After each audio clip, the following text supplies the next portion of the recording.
സ്നേഹിക്കുന്ന വ്യക്തിയെ ഒരിക്കലും നിങ്ങളുടെ അഭാവം പരിശീലിപ്പിക്കരുത്. നിങ്ങളുടെ അഭാവത്തിൽ ജീവിക്കാൻ അവർക്ക് സാധ്യമെന്ന് തിരിച്ചറിഞ്ഞു കഴിയുന്ന ആ നിമിഷം അവർ മനസ്സിലാക്കും നിങ്ങൾ എത്രമേൽ എഫേർട്ടാണ് ആ വ്യക്തിക്ക് വേണ്ടി ഇടുന്നത് എന്നൊക്കെ. അതുകൊണ്ട് തന്നെ നിങ്ങൾ ഒരു വ്യക്തിയെ ആത്മാർത്ഥമായാണ് സ്നേഹിക്കുന്നത് എന്നുണ്ടെങ്കിൽ നിങ്ങളുടെ നിത്യേനയുള്ള പ്രസൻസ് ആണ് അവർക്ക് വേണ്ടി നിങ്ങൾക്ക് ചെയ്തു കൊടുക്കാൻ പറ്റുന്ന ഏറ്റവും മികച്ച എഫേർട്ട്. ഏറ്റവും മികച്ച രീതിയിൽ നിങ്ങൾ അവരെ പിന്തുണയ്ക്കുന്നു എന്നും നിങ്ങൾ അവരുടെ സുഖവും ദുഃഖവും ഒക്കെ അന്വേഷിക്കുന്ന ഒരു വ്യക്തിയാണ് എന്നും നിങ്ങൾക്ക് അവരുടെ മേൽ ഒരുപാട് കരുതലുണ്ടെന്നും അവർ മനസ്സിലാക്കുന്നത് നിത്യേനയുള്ള നിങ്ങളുടെ പ്രസൻസ് കൊണ്ട് തന്നെയാണ്. എന്തുകൊണ്ടാ മീനിങ് ഫുൾ ആയിട്ടുള്ള കോൺവെർസേഷൻസ് ഡെയിലി വേണം, അത്യാവശ്യം ക്വാളിറ്റി ടൈം ഒക്കെ നിങ്ങൾ സ്പെൻഡ് ചെയ്യണം എന്നൊക്കെ പറയുന്നത്?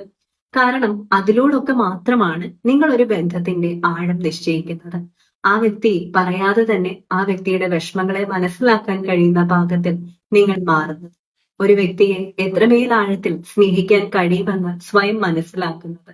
തനിക്ക് വേണ്ടിയല്ലാതെ മറ്റൊരു വ്യക്തിക്ക് വേണ്ടി കൂടി ചിന്തിക്കാൻ കഴിയുന്നിടത്ത് എന്തോ ഒരു പൂർണ്ണത അനുഭവിക്കാൻ കഴിയുന്നുണ്ട് എന്ന് മനസ്സിലാക്കുന്നത്.